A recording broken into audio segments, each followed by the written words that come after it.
Hey everybody, I just did a video for George Harrison. I did one for Paul McCartney.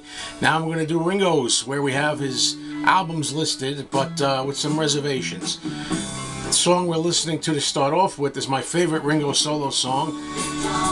It Don't Come Easy, and the funny thing about it is, as great as I feel that song is, these top albums that I'm going to show here, none of them contain the studio track of It Don't Come Easy. Why is that? Well, because vinyl-wise, the only way to get it is by this this compilation, Blast From Your Past, which has Ringo's hits. So, I mean, this song never figured on a proper vinyl album. So if you're looking for vinyl to get this song, this is the album you got to get. But anyway, Ringo has a lot of albums, and as I was going through them, what I decided was some of the albums that Ringo released in the early 2000s, I'm really not as familiar with them as I should be. One of them is Ringo Rama, and another one is called Choose Love. Those two albums I wasn't really that familiar with, and I figured I have to give them more listens before I can properly put them in here to figure them out. So what I decided to do was, I decided to go to 10 albums. And none of the albums in here I consider Ringo's worst albums. So unlike what I did for Paul and what I did for George, there are going to be no least albums in here for me. These are probably what I would call the top 10 Ringo albums. If I was going to recommend 10 albums to fans, that's the way I'm going to approach this. And alright, well, I also decided not to consider his Christmas album. I'm going to leave that out of the equation, and you know, live albums again, things like that don't fit in here. So for number 10, I decided to go with his country album, Bukus of Blues. Now, funny thing is, I'm recommending this even though I'm not really overly familiar with it. I've played it a few times, and I know it's a pretty good country album. The main reason I'm putting it here at number 10 is because it's very popular, and a lot of people think it's one of his best, and country music really suits Ringo well. He would do a good to do another country album. I think that would be a really good idea to try. I just think because of the idea that it's a novelty of a country record, and so many people like it, I think it's good to put it at number 10. I have to get really acquainted with it myself before I really see where it goes when I do all of Ringo's albums, including some that I left out here. Okay, number 9. Number 9 is going to confuse a lot of people, I think, because this is considered one of Ringo's worst albums. It's a 1978 album called Bad Boy, or Ringo used to call it Ringo Bad Boy Starr.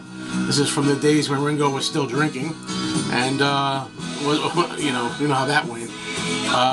He had a TV special in 1978 called Ringo, so I have the hype sticker there talking about that TV special.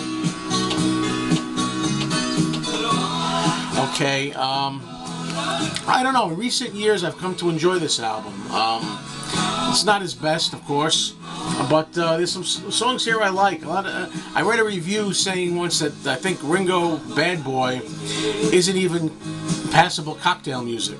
Well, I beg to differ, but I don't know what else to say about it. I did a review on it. If you want to check out this particulars, go back and look it up. I just think it's an entertaining Ringo album. And that's what I say a lot when it comes to Ringo's albums, you know. You have to look at it as a Ringo album. You know, not as anybody else's records, but how does it fare for Ringo, you know? And for me, in this rating system that I'm doing now, it'll be number 9. Number 8 is a 1976 album, Ringo's Rotogravure. And it's got some contributions on it from John and from George. I think from Paul also. The thing about this album is, you know, this is when Ringo started to go downhill in the 70s and the later 70s. And a lot of people think it's okay, but nothing great. I just think that there's some decent songs on here, and with the passing of years, and you put all the albums together, this is where it falls. It's not a bad album. I haven't done a proper review of it yet, but There's some good stuff on here. So now we're gonna go to number 7. This is a release that, as far as I know, I'm pretty darn sure of it, was never released on vinyl anywhere. Somebody correct me if I made a mistake, but I don't think this is available on vinyl at all. This is a 1998 release by Ringo called Vertical Man, and it's got some good stuff on here. I mean, I should have looked it up more. I didn't do a proper review again. I know it's got Alanis Morissette singing on a song. I think Steven Tyler maybe, although Steven Tyler I think maybe left. It's got a lot of guests on it, as a lot of Ringo albums do, and there's some good solid songs on it. It's got a song called La Di Da, which could have been a hit. It would have been a hit if it was released in the 70s. It's a shame Ringo keeps getting gypped out of some decent hits in couple of recent years.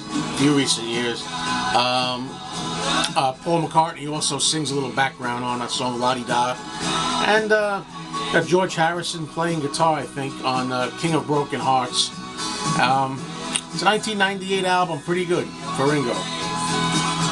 So I'll put that in there at number 7. Number 6, I decided to put this, Ringo 2012, which up to this point, as I make this video, is Ringo's most recent record. It's only got 9 tracks on it, but it's got some good stuff on it, including a remake of Buddy Holly's Think It Over. It's got a remake of Ringo doing one of his own songs called Wings that he did on his first classic Ringo album.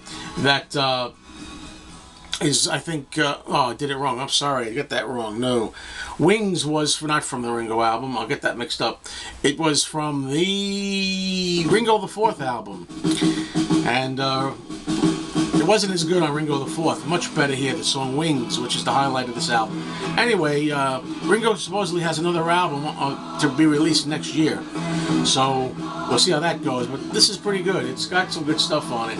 There is a remake of a song from the Ringo album called Step Lightly, and that's the opposite. The song Step Lightly here can't compare with the one on the Ringo album. So that would be Ringo 2012, my choice for number 6. Now we're into the top 5.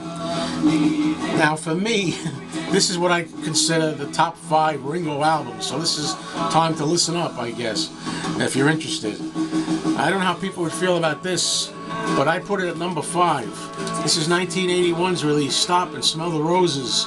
Again, another album with help from George Harrison, Paul McCartney. Unfortunately, John Lennon was going to help, but he died before they could make the album. Get a couple of songs ready for Ringo.